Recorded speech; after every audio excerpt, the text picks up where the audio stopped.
Madhavarao Scindia Sonia Gandhi సుప్రీమసీని challenge చేయడం. రెండు విషయాలు మాధవరావు సింధియా గురించి మాట్లాడుకుందాం. ఇందిరాగాంధీ ప్రధానమంత్రి.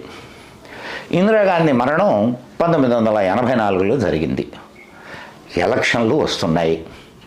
సర్వేలు కాంగ్రెస్ పని అయిపోయింది అని చెబుతున్నాయి. ఇందిరాగాంధీ హత్య చేయబడుతుంది.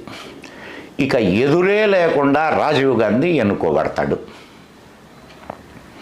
సానుభూతి పవనాలు ఒక్కసారిగా లేచాయి. రాజీవ్ గాంధీ బంపర్ మెజారిటీతో గెలిచాడు. ప్రతిపక్షాల పాత్ర ఎంత మాత్రం కనిపించలేదు. 1991 ఎన్నికల్లో మొదటి విడత ఎన్నికలు జరిగాయి. ఆ ఎన్నికల్లో కాంగ్రెస్ తుడిచిపెట్టుకుపోతుంది అని సర్వేలు చెప్పాయి. రెండో విడత ఎన్నికల సమయంలో